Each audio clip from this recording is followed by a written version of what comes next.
मंडळी नमस्कार. भारत कलादर्पणमध्ये आपलं हार्दिक स्वागत आहे. किल्ल्यांचा इतिहास जर बघितला तर शिवाजी महाराज आठवतात आणि शिवाजी महाराज जेव्हा आठवतात तेव्हा रायगड सुद्धा आठवतो. आज आपल्या सोबत अतुल अळसपुळे हे आमचे मित्र आहेत सोबतीला आणि आम्ही सोबत टीमच्या माध्यमातून आज रायगड फिरलो. रायगडाबद्दल तुम्हाला सर्वांना माहितीच आहे, पण शिवाजी महाराजांबद्दल किंवा मराठ्यांच्या अस्मितेबद्दल इतिहासाबद्दल आपल्याला जाणून घ्यायचं आहे. पण त्यामध्ये कुठल्याच प्रकारची फॉर्मॅलिटी आपण ठेवणार नाही. म्हणून मी अतुल सरांना विनंती करतो की त्यांनी महाराजांबद्दल, रायगडबद्दल किंवा एकंदरीत इतिहासाबद्दल त्यांचं मनोगत फक्त व्यक्त करायचं आहे. Sir please. सर्वप्रथम जय जिजाऊ जय शिवराय. जय जिजाऊ जय शिवराय. छत्रपती शिवाजी महाराजांच्या पावनभूमीला नतमस्तक होतो. आणि सरांसोबत सांगायचं तर जशी वारकरी संप्रदाय मध्ये आपली पंढरीची वारी आहे, वारकरी संत नगरी म्हणतात की चला आपण पंढरीची वारी करूया, तसंच माझं प्रत्येक महाराष्ट्राच्या आणि देशाच्या नागरिकाला, मावळ्याला एकच सांगणे आहे की त्याने अख्ख्या आयुष्यात रायगडाची एकदा वारी करावी. क्या बात. जाणून घ्यावं की रायगड काय आहे, महाराज काय होते, आणि ज्या मातीला स्पर्श झालेला आहे महाराजांचा, धन्य आहे ती माती आणि धन्य आहे ते रायगड. आणि धन्य आहोत आपण मावळे की आपण या मातीत, या महाराष्ट्रात जन्म घेतलेला आहे. अतुलजी, खूप छान सांगितलं तुम्ही. मला फक्त इतिहास का बरं लक्षात ठेवावा, तुम्हाला काय वाटतं? प्रश्न आहे इतिहास का बरं लक्षात ठेवा. हां, इतिहासामध्ये असं काय आहे ज्याच्यामुळे आपल्याला प्रेरणा मिळते, ते तुमच्याकडनं जाणून घ्यायचं. इतिहास लक्षात ठेवायचा जसा आपला ब्लड ग्रुप आहे हां, हा आपल्याला माहीत आहेच. जसा आपला ब्लड ग्रुप आहे तो आपल्याला माहीत असतोच.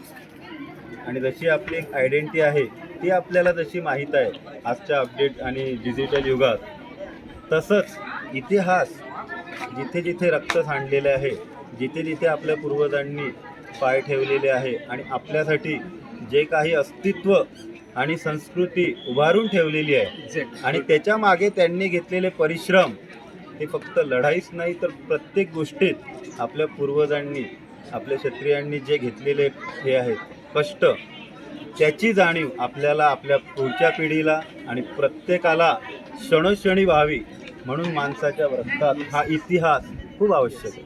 म्हणजे प्रेरणा, प्रोत्साहन आणि प्रगतीची दिशा देणारं काम इतिहास करतं. लोक म्हणतात की इतिहास कशाला लक्षात ठेवायचा, तर अतुल सरांनी अगदी बरोबर सांगितलेलं आहे. मित्रांनो, इतिहास लक्षात ठेवणं म्हणजे फक्त गडकिल्ल्यांवर जाणे, तिथे फोटोग्राफी करणे किंवा सेल्फी काढणे हे नसून आपल्या रक्तामध्ये त्या गोष्टी पूर्वजांपासून आलेल्या आहेत, हा सर्वात महत्त्वाचा भाग आहे. आणि तिथूनच प्रेरणा, प्रोत्साहन आणि प्रगतीची दिशा जनरेट होते.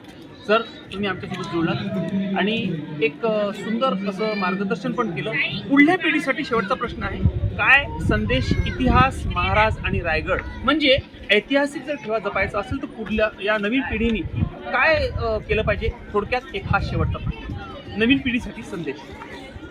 नवीन पिढीला माझं एकच सांगणं आहे, जेवढेही आपले महाराष्ट्रासाठी आपलं सांगतोय हां, की प्रत्येकाने एका वर्षी 2 ते 3 गडकिल्ले करावे. नक्कीच. जावा, तो इतिहास पाहावा. 2 ते 3 गडकिल्ले केले की तुम्हाला त्यातला इतिहास माहीतच पडतो. जसं आपण आपली संस्कृती आहे, मंदिरं करतो वर्षातून 1-2दा देवदर्शन, तसंच आपण गडकिल्ले हे बघितले पाहिजे. त्याच्यातून आपला इतिहास हा दिसतो. आणि कसं आहे, प्रत्यक्ष पाण्यात पाय ठेवल्याशिवाय पाय भिजत नाही. आणि पाय ओला कसा होतो हे जर जाणून घ्यायचं असेल तर पाण्यात पाय टाकावा लागतो. आणि जर आपल्याला भविष्यात काय करायचं आहे आणि इतिहास काय आहे आणि आपल्या मागचं काय नाही आहे, त्याच्यासाठी आपल्याला त्या पावनभूमीत पाय ठेवणं आवश्यक आहे. हाच एक माझा संदेश. एक्झॅक्टली. नवीन पिढीला, नवीन तरुणांना या टेक्नॉलॉजी सोबतच इतिहासातल्या पानांवर, म्हणजे महाराजांनी मनामनावर, अगदी मातीच्या कणाकणावर राज्य केलेलं आहे. पण नवीन पिढीला फक्त आणि फक्त एवढंच माहिती आहे की महाराज, जय जिजाऊ जय शिवराय. पण गडांवर प्रत्यक्ष जाणे हा भाग अगदी बरोबर बोलले की पाण्यात पडल्याशिवाय पोहणं येत नाही. तसंच आहे की तुम्ही गडांवर जा आणि त्याच्यानंतर तुम्हाला त्या इतिहासाची खरंच जाणीव होईल. सर, तुम्ही आमच्याशी जुळलात. भारत कला दर्पणच्या या महत्त्वपूर्ण भागामध्ये आपण तुमच्याशी चर्चा करण्याचा उद्देश हाच होता की तुमचं डिफेन्सचं बॅकग्राऊंड आहे आणि माणसाला बोलता येण्यापेक्षा ते अनुभव तुम्ही घेतलेले आहे. आज आपण ही अगदी नॅचरल चर्चा केली, अगदी नैसर्गिक भावनेतून सरांनी आपल्याशी मनमोकळा संवाद साधलेला आहे. त्यामुळे ही भावना जागृत ठेवावी की मला इतिहास समजून घ्यायचा आहे, महाराजांना समजून घ्यायचं आहे, गड किल्ल्यांवर सुद्धा मंदिरांसारखंच अधूनमधून मला जायचं आहे आणि पुढल्या पिढीला सुद्धा त्यांनी एक संदेश दिलेला आहे. खूप खूप धन्यवाद सर. जय जिजाऊ.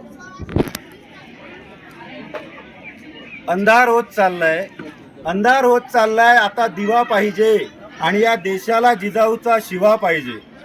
बोलो छत्रपती शिवाजी महाराज की जय. छत्रपती शिवाजी महाराज की जय. छत्रपती संभाजी महाराज की जय. जय जिजाऊ. जय शिवराय. जय जिजाऊ. जय शिवराय. जय जिजाऊ. जय शिवराय. जय भवानी. जय शिवाजी. जय भवानी. जय शिवाजी. जय भवानी. जय शिवाजी.